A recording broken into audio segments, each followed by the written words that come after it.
तो hello guys, आज हम लोग पढ़ेंगे संख्याओं के बारे में। देखिए, तो सबसे पहली जो होती है वो होती है सम संख्या। लेकिन उससे पहले हम संख्या के बारे में जानेंगे कि संख्या का परिभाषा क्या होता है। तो देखिए, संख्या एक अंक गणितीय मान है जिसका उपयोग हम नापने, तौलने, गिनने आदि के उपयोग में करते हैं। मतलब संख्या क्या है? एक अंक गणितीय वैल्यू है, मान है, ठीक है, जिसका उपयोग हम नापने, तौलने और गिनने के लिए करते हैं। सही बात है। जो संख्या होती है उसका उपयोग हम कहाँ करते हैं? नापने के लिए करते हैं ना, कोई चीज तौलने के लिए करते हैं, यही सब जगह करते हैं, ठीक है। पहला देखिए, सम संख्या। वह संख्या जो दो से पूरी पूरी विभाजित हो जाए सम संख्या कहलाती है। मतलब जो दो से कट जाएगा वो सम संख्या। जैसे 2, 4, 6, 8, 10 और ये जो है जाता रहेगा ऐसे, ठीक है ना। अगर बात करेगा कि सबसे छोटी सम संख्या का, तो क्या होता है 2। अगर बात करेगा सबसे बड़ी सम संख्या का, तो वो डिफाइन करना संभव नहीं है, क्योंकि आप जितनी बड़ी बताओगे उससे बड़ी एक संख्या होगी, ठीक है ना। तो छोटा बताना संभव है, बड़ा बताना संभव नहीं है। तो हमारे साथ एकदम याद करते चलिए, आपको आज पूरा संख्या याद कर लेना है, ठीक है। तो सम संख्या क्या होती है? जो दो से पूरी पूरी विभाजित हो जाए सम संख्या कहलाती है।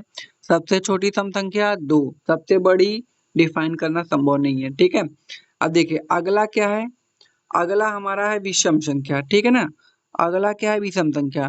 तो वह संख्या जो दो से पूरी पूरी विभाजित न हो, मतलब ये नहीं कटेगा दो से।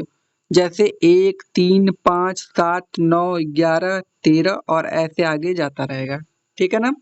तो अगर बात किया जाए सबसे छोटी सम संख्या विषम संख्या का, तो क्या होता है? 2। सबसे छोटी विषम संख्या क्या होती है? 1। सॉरी, यहाँ पे 1 लिखा, मैं 2 बोल रहा हूँ। तो सबसे छोटी विषम संख्या क्या होती है? 1। सबसे बड़ी का नहीं पता है, ठीक है ना। तो सबसे छोटी विषम संख्या 1, सबसे छोटी सम संख्या का हो जाएगी 2।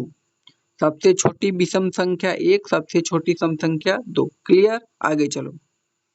अब देखिए प्राकृतिक संख्या क्या होती है।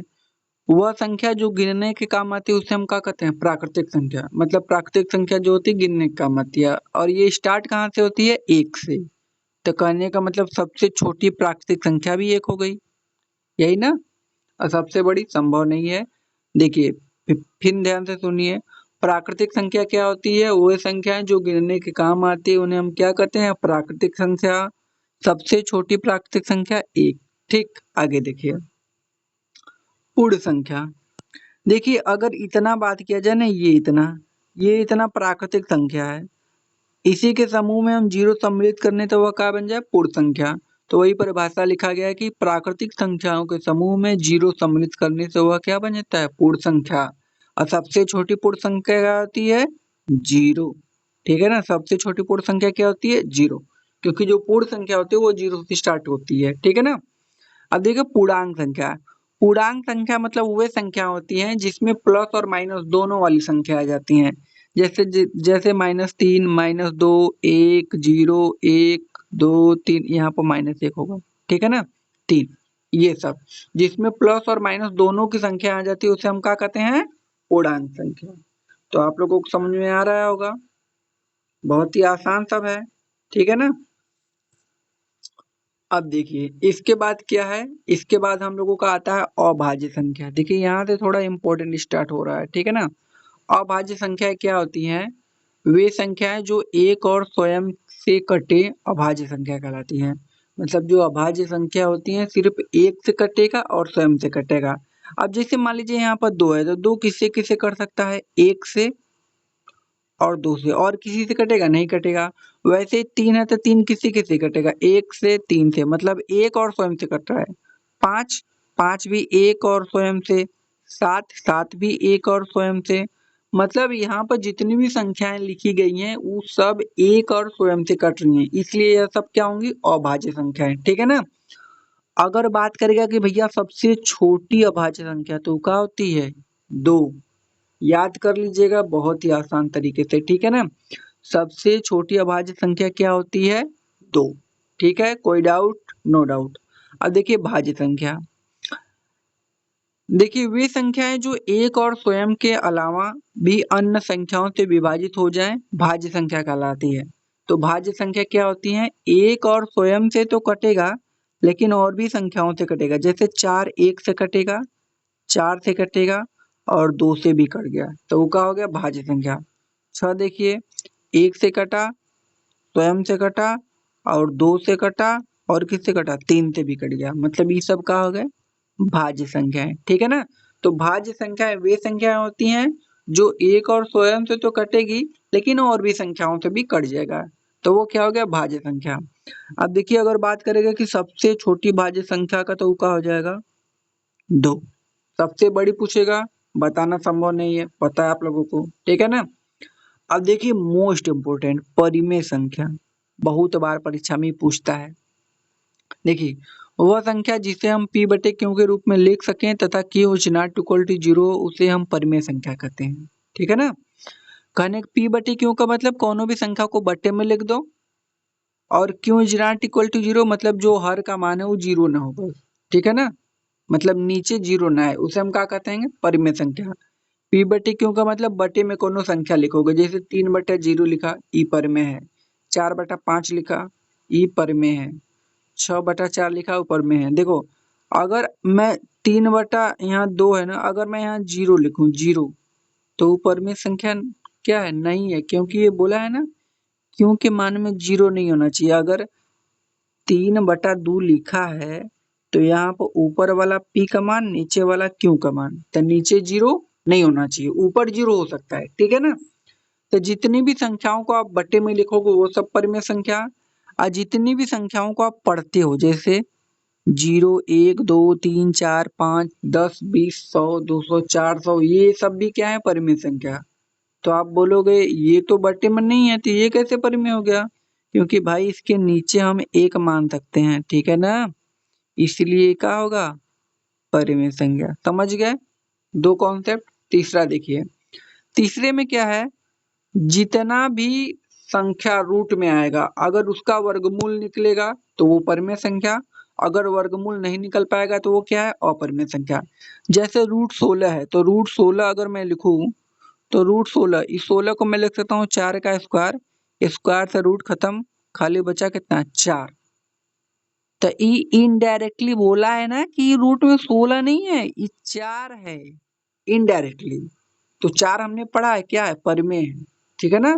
तो रूट में 16 क्या है परिमेय है, जिसका वर्गमूल निकलेगा वो परिमेय। अब देखो 4 है, 4 का भी वर्गमूल कितना आता है 2, मतलब ये भी परिमेय, इसका भी वर्गमूल 5 ये भी परिमेय, इसका भी वर्गमूल 5 मतलब 6 ये भी परिमेय।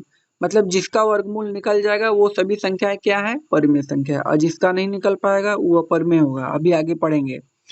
अब देखिए ये सीमित है ना, जैसे पूरा पूरा कट गया 0.1396, पूरा पूरा कट गया तो भी परिमेय, पूरा पूरा कट गया परिमेय, पूरा पूरा कट गया परिमेय, ठीक है ना। अगर पूरा पूरा नहीं कटेगा ना तो वो होगा अपरिमेय, अभी आगे पढ़ेंगे हम लोग। अब देखिए हम लोग आते हैं अपरिमेय संख्या पर। अपरिमेय संख्या क्या होती है, वह संख्या जिसे हम p बटे q के रूप में नहीं लिख सकते उसे हम क्या कहेंगे अपरिमेय संख्या, मतलब जिसे हम p बटे q के रूप में नहीं लिख सकते। यह बात ध्यान दीजिएगा कि जो अपरिमेय संख्या होती है ना वो हमेशा किस में आती है, तो वह हमेशा रूट में आएगा, और जिसका वर्गमूल हम लोग नहीं निकाल पाएंगे। जैसे 5, 5 किसी का वर्गमूल होगा नहीं करता, रूट में 7, 7 का वर्गमूल कुछ नहीं होता, रूट में 6 8 11। अब देखिए यहाँ पर लिखा है 2 प्लस रूट में 3, ये भी का है परिमेय संख्या। तो इसको कैसे पहचानेंगे देखिए ध्यान दीजिएगा, अगर एक परिमेय संख्या होगा क्या होगा परिमेय संख्या, और एक होगा अपरिमेय संख्या, समझ गए।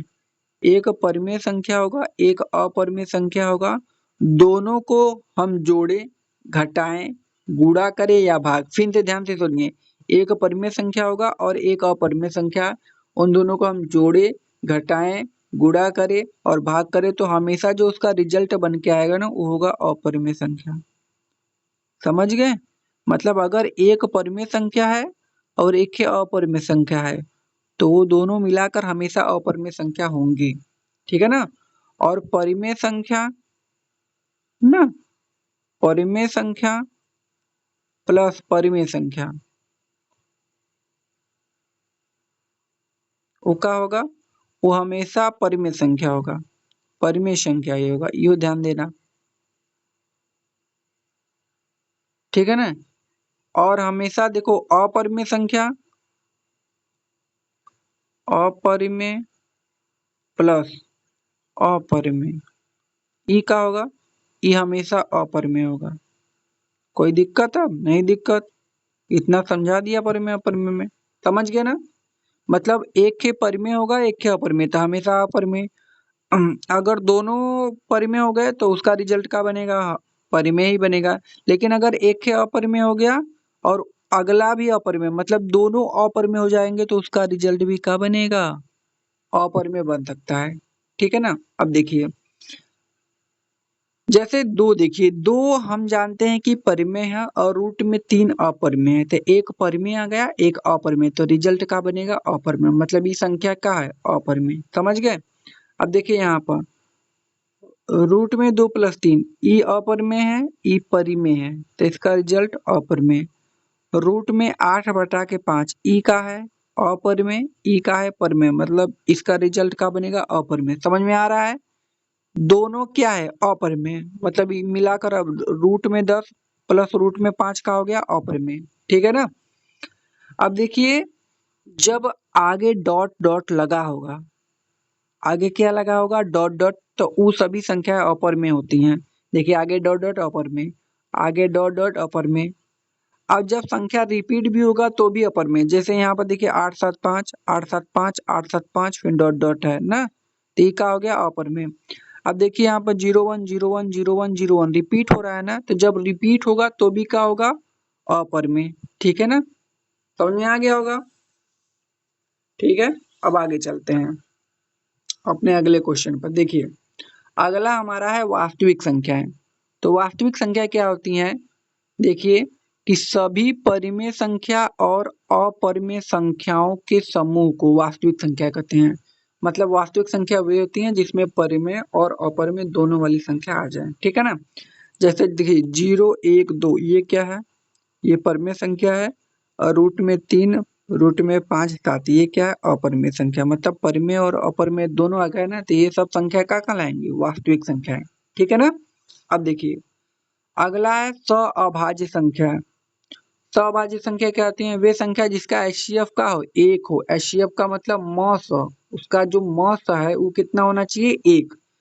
जैसे देखिए 4 और 5 का अगर हम मॉस निकाले तो कितना आएगा? 1। तो ये संख्या क्या होगी? सअभाज्य संख्या। 3 और 7 का निकाले तो कितना आएगा? 1। 6 और 5 का अगर मैं एचसीएफ निकालूं तो कितना आएगा? 1। 9 और 2 का एचसीएफ निकालूं तो 1। मतलब इन सभी का एचसीएफ 1 आ रहा है ना, तो ये सभी संख्याएं क्या होंगी? सअभाज्य संख्या है। ठीक है ना। अब देखिए एक जुड़वा अभाज्य संख्या भी होता है, उसको भी पढ़ लीजिए। वे अभाज्य संख्या है जिनका अंतर 2 हो, जुड़वा अभाज्य संख्या कहलाती हैं। कहने का मतलब क्या है कि पहली बात तो अभाज्य संख्या होना चाहिए और दूसरी बात उनका अंतर भी 2 होना चाहिए। देखिए 5 और 7 ये दोनों ना अभाज्य संख्याएं हैं और इनका अंतर 2 आएगा। अगर मैं 7 में से 5 को घटाऊं तो 2 आएगा, 5 में से 3 को घटाऊं तो 2 आएगा, 13 में से 11 घटाऊं तो 2 आएगा, 19 में से 17 घटाऊं तो क्या आएगा? 2 आएगा। और ये सभी संख्याएं अभाज्य हैं, है कि नहीं अभाज्य? ठीक है ना। तो गाइस ये हम लोगों का कंप्लीट हो चुका है। अगर आपको कोई इसमें दिक्कत आती है तो आप हमें कमेंट कर सकते हैं। और अगर आपको इस वीडियो से थोड़ा सा भी नॉलेज मिला तो हमारे चैनल को सब्सक्राइब करें, शेयर करें। धन्यवाद।